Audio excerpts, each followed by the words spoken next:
Ju përshëndes dhe uroj mirëseardhjen në hapësirën informative në RTS Gjirokastra, kundër të tjera sot do të ndiqni. Konsullata e përgjithshme e Greqisë në Gjirokastër organizoi një pritje ceremoniale kushtuar festës kombëtare të 25 marsit. Gjatë përshëndetjes së tij, konsulli Sokratis Survinos ju referua rrugtimit të vendit tonë drejt Bashkimit Evropian. Studimi dhe kërkimi shkencor nuk duhet t'i besohet inteligjencës artificiale, por aftësisë njerëzore. Kjo ishte ajo çka përcolli nga Universiteti i Gjirokastrës pedagogu i Universitetit të Salentos Thomas Christians. Gjatë një leksioni të hapur u trajtua mënyra korrekte për përdorimin e zgjuar të mjeteve të inteligjencës artificiale për një kërkim cilësor. Në Bashkinë Dropull ka nisur puna për përmirësimin e infrastrukturës vaditëse, ku aktualisht po ndërhyet në kanalin kryesor në Vrisera që furnizohet nga rezervuari Pepelit. Ndërkohë pritet rehabilitimi 2 kilometrave kanale, të cilat do të sigurojnë ujë për rreth 600 hektar tokë bujqësore. Prej 6 vitesh në Gjirokastër janë organizuar edhe ekipet kombëtare rajonale të futbollit U12 dhe U13, ku janë grupuar elemente talentuar nga të gjitha zonat e jugut. Dejan Muçobega është një prej tyre, i cili njëkohësisht përfaqëson ekipin tonë në kombëtaren shqiptare. Ju njohim tani më gjerësisht. Konsullata e përgjithshme e Greqisë në Gjirokastër organizoi një pritje ceremoniale kushtuar festës kombëtare të 25 marsit. Gjatë përshëndetjes së tij, konsulli Sokratis Survinos ju referua rrugtimit të vendit tonë drejt Bashkimit Evropian. Drejtues vendor nga qarket e Gjirokastrës dhe të Vlorës, deputet të Parlamentit Shqiptar dhe Grek, drejtues institucione shtetëror, si dhe personalitete nga fusha e politikës, artit, arsimit dhe kulturës, ishin pjesëmarrës në aktivitetin ceremonial që organizoi Konsullata e përgjithshme e Greqisë në Gjirokastër, kushtuar festës kombëtare të 25 marsit. Pas pritjes zyrtare të ftuarve nga drejtuesit e konsullatës, koordinacionësve të shkollës private Frim Dashurie kënduan himnet e 2 shteteve, të Greqisë dhe të Shqipërisë. Gjatë përshëndetjes së tij, konsulli Survinos ju referua zhvillimeve historike me fillimin e revolucionit grek në 25 mars të vitit 1821, sa theksoi se mesazhet janë shumë aktuale, duke pasur parasysh zhvillimet në lindjen e mesme kryesisht. Megjithatë, ai trajtoi gjërësisht bashkëpunimin midis 2 vendeve tona, duke bërë retrospektiv në kohën që Greqia u antarësua në Bashkimin Evropian. Pjesëmarrja e Greqisë në Bashkimin Evropian nuk ishte një vendim i thjesht politik. Ishte një përzgjedhje strategjike dhe një proces i thellë reformues. Një rrugëtim kërkues, shpesh i vështirë. Zoti Sokratis Survinos foli edhe për sfidat europiane të përbashkëta midis Athinës dhe Tiranës zyrtare.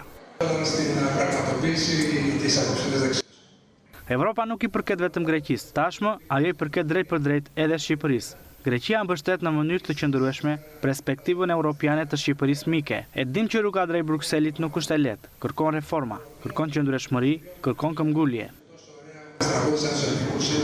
Avantazhi më i mirë i Shqipërisë janë njerëzit e saj, vazhdoi më tej konsulli grek në Gjirokastër. Avantazhi më i mirë i Shqipërisë janë njerëzit e saj, talenti i tyre, aftësia e tyre për të përshtatur, forca e tyre për të ecur përpara, edhe në kushte të vështira. Me planifikim të duhur dhe vizion afatgjat, këto element përbëjnë bazën e suksesit. Greqia është vend mik dhe i sinqert, e gatshme për të mbështetur këtë rrugëtim. Në fund të aktivitetit performuan grupi artistik i shoqatës kulturore Shënko Osmail Livadja, si dhe grupi vallave i shkollës së bashkuar Dervician. Drejtori i Autoritetit Rrugor Shqiptar, Ami Kozeli, inspektoi ditën e sotme punimet që po i afrohen përfundimit në urën e Virojit, një nga veprat prioritare infrastrukturore në qarkun e Gjirokastrës. Ura e konsideruar me rëndësi të lartë strategjike për qarkullimin në zonë, po i nënshtrohet një projekti të plotë rindërtimi dhe përmirësimi. Sipas Autoritetit Rrugor Shqiptar, ndërhyrja përfshin ndërtimin e një ure të re me 2 hapësira drite, secila me gjatësi 16.5 metra, si dhe instalimin e një tombinoje të re që siguron lidhjen midis urës së vjetër të digës së liqenit dhe lumit Drino. Paralelisht janë realizuar strukturat në funksion të standardeve të rrugës kategorisë së 2, si dhe përmirësimin nyjeve hyrëse dhe dalëse përgjatë një gjurme të re rrugore që shkon paralel me aksin ekzistues. Përfundimin punimeve pritet të sjellë një rritje të ndjeshme të sigurisë rrugore, përmirësimin e kapacitetit mbajtës të urës dhe shmangjen e problemeve të përsëritura të ndërprerjes së qarkullimit për shkak të përmbytjeve sezonale. Me vënie në funksion të plotë urës pritet një lehtësim i ndjeshëm i trafikut dhe një shërbim më i qëndrueshëm për banorët dhe përdoruesit e rrugës. Studimi dhe kërkimi shkencor nuk duhet I besohet inteligjencës artificiale, por aftësive njerëzore. Kjo ishte ajo çka përcolli nga Universiteti I Gjirokastrës pedagogu I Universitetit Salentos Thomas Christians. Gjatë një leksioni të hapur u trajtua mënyra korekte për përdorimin e zgjuar të mjeteve të inteligjencës artificiale për një kërkim sa më cilësor. Si ta përdorim inteligjencën artificiale me zgjuarsi? Kjo është tema e leksionit të hapur që u mbajt në Universitetin e Qrem Qabej. Ishte pedagogu I Universitetit të Salentos, Thomas Christians, që trajtoi për studentët dhe pedagogët duke u fokusuar te studimi dhe kërkimi shkencor. For studies and research. Studiuesit që janë hapat e tyre të para dhe studentët nuk I rezistojnë të ndimit për ta përdorur atë si zëvendësues të punës që ata duhet të bëjnë vetë. Ata duhet të punojnë me inteligjencën artificiale, por nuk duhet t'ja lënë asaj në dorë të bëjnë punën e tyre ose të dalin në përfundime, gjë që duhet të jetë patjetër përgjegjësi e qenieve njerëzore. E shikojmë çdo ditë se kur njerëzit I besojnë AI, dhe kjo po ndodh gjithmonë e më shumë. Dhe jo vetëm në botën akademike, por në çdo fushë, problemet janë prezente. Mendoj se sfida e AI është se ajo do të vazhdojë të jetë mes nesh. Ajo nuk do të zhduket, dhe ne duhet ta mësojmë si ta përdorim siç duhet, dhe në mënyrë efektive dhe me zgjuarsi. Gjatë fjalës së tij, Christians dha edhe arsyet pse kërkimi tradicional duhet të mbështetet tek aftësitë njerëzore dhe jo tek inteligjenca artificiale. Artificial intelligence. Problemi më I madh dhe kjo lidhet me studentët dhe studiuesit është se ajo të jep çfarë të duhet dhe kërkimi shkencor nuk është gjithmonë kështu. Duhet të them se në kërkim shkencor tradicional shumë shpesh nuk e gjen informacionin që kërkon, por inteligjenca artificiale thjesht ta jep çfarë kërkon. AI mund të japë informacione që nuk janë të sakta. Më duhet të them se AI nuk arsyeton si një qenie njerëzore dhe ky është problem, sepse kërkimi tradicional cilësor mbështetet në aftësitë njerëzore. Traditional research. Në bashkëpunim me Universitetin e Salentos, Universiteti e Qrem Qabej ka çelur programin e përbashkët Menaxhim Digjital që funksionon prej 4 vitesh. Në bashkinë e Dropullit ka nisur puna për përmirësimin e infrastrukturës vaditëse, ku aktualisht po ndërhyet në kanalin kryesor në Vrisera, që furnizohet nga rezervuari I Pepelit. Ndërkohë, pritet rehabilitimi I 2 kilometrave kanal, të cilët do të sigurojnë ujë për rreth 600 hektar tokë bujqësore.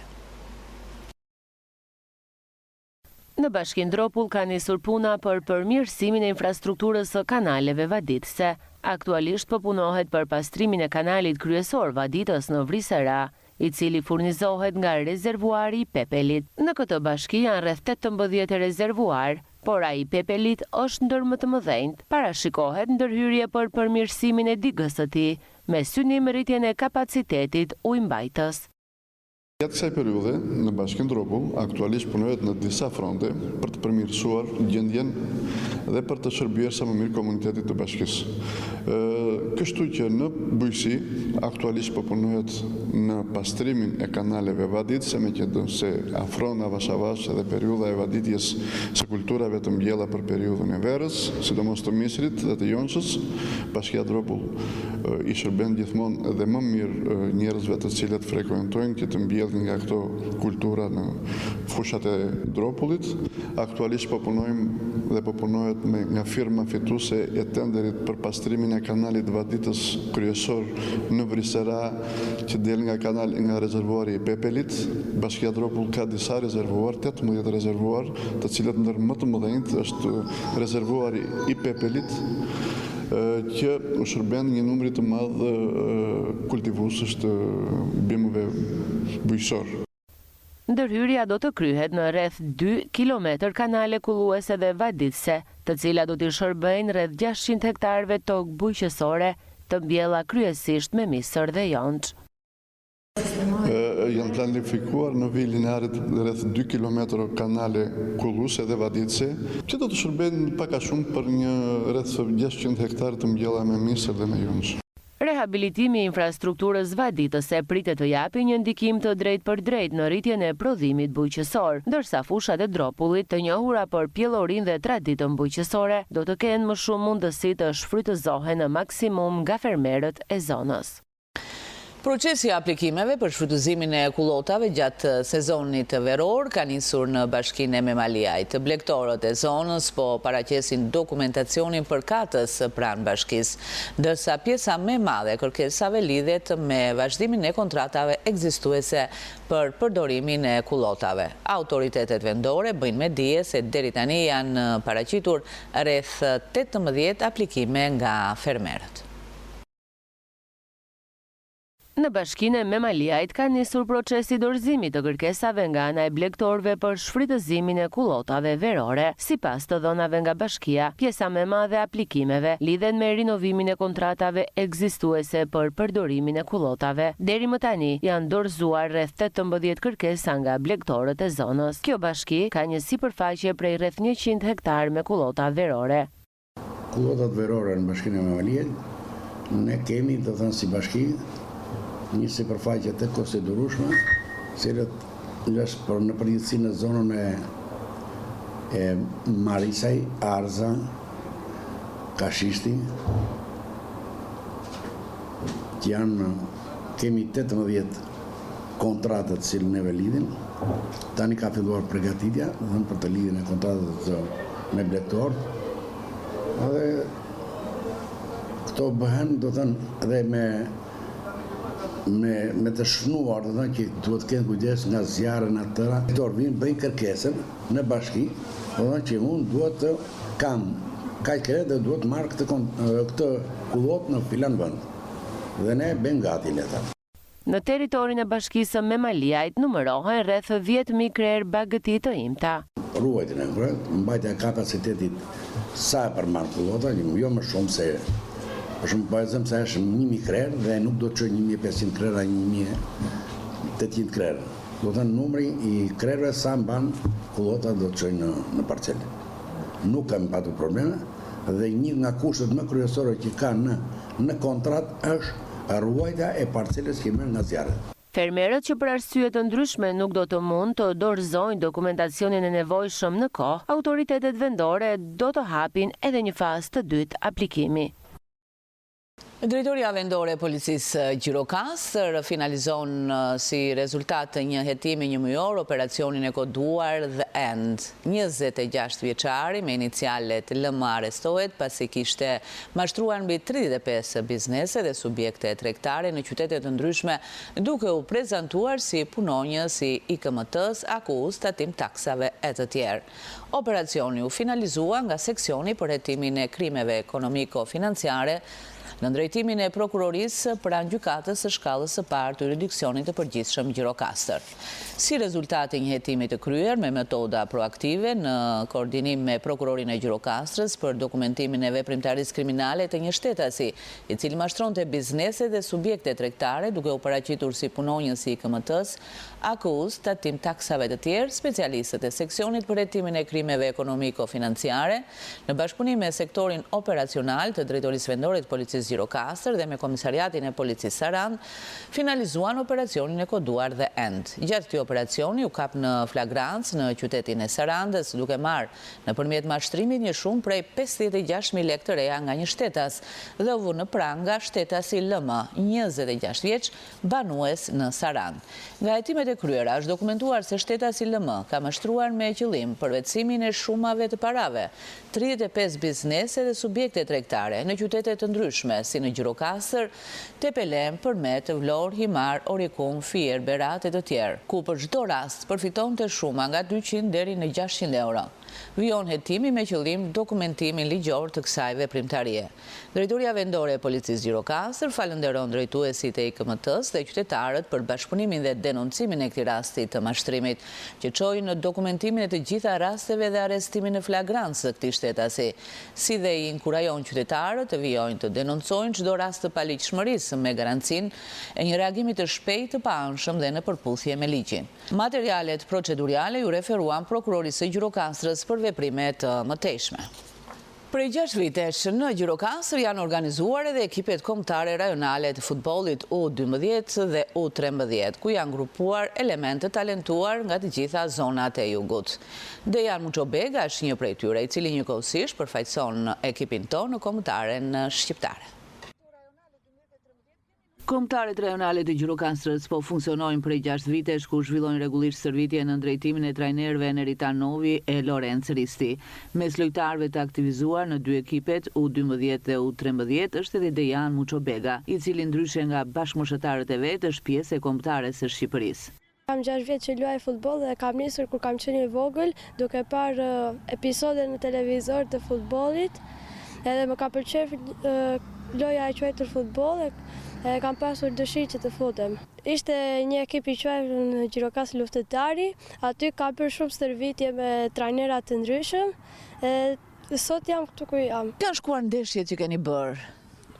Shumë mirë, kemi shkuar për të lozur në Fier, kemi bërë turnet të ndryshme. Si jeni paraqitur si ekip? Jemi paraqitur shumë mirë, edhe kemi fituar edhe kemi humbur. Gjithashtu edhe pjesë kombëtares. Aty na kanë përzgjedhur te turnet në Fier, na kanë thirrur për në Tiranë dhe është një eksperiencë ndryshe. Aty na bëjnë stërvitje dhe disa ndeshje. Drejtori teknik Petraq Meçi thotë se janë disa lojtarë që spikasin në këto 2 ekipe. Janë disa lojtarë që përveç se janë thirrur te përfaqësuesja rajonale e Gjirokastrës, kanë spikatur me paraqitjet e tyre dhe janë thirrur edhe nga ekipi kombëtar shqiptar.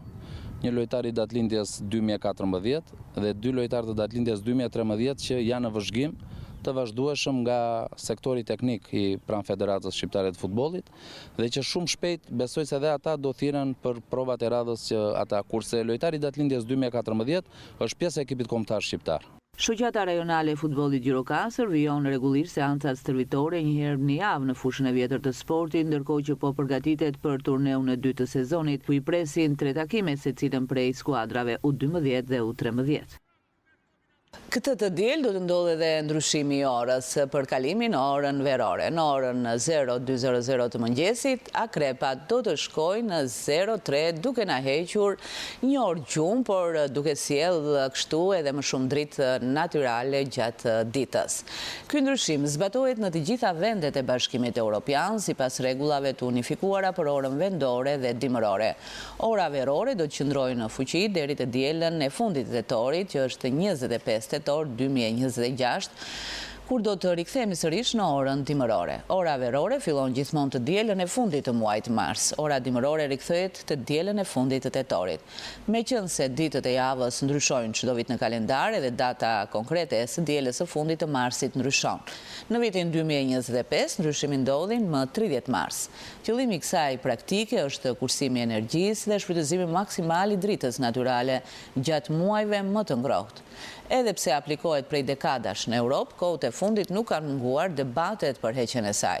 Për shumicën e pajisjeve elektronike, si telefonat inteligjent, kompjuterët apo orët smart, ndryshimi bëhet automatikisht, ndërsa ata që përdorin ora analoge ose modele më të vjetra duhet ta rregullojnë manualisht. Ekspertët këshillojnë që ditët e para pas këtij ndryshimi të tregojmë kujdes me rutinën e gjumit dhe nivelin e energjisë, edhe pse humbasim një orë pushim, përfitimi është më shumë dritë gjatë pasdites dhe një përdorim më efikas i energjisë. Dhe këtu kemi përfunduar, të nderuar shikues, ishte gjithçka e përgatitur për këtë ditar informativ në RTS Gjirokastra. Ndahemi bashkë, miru takofshi.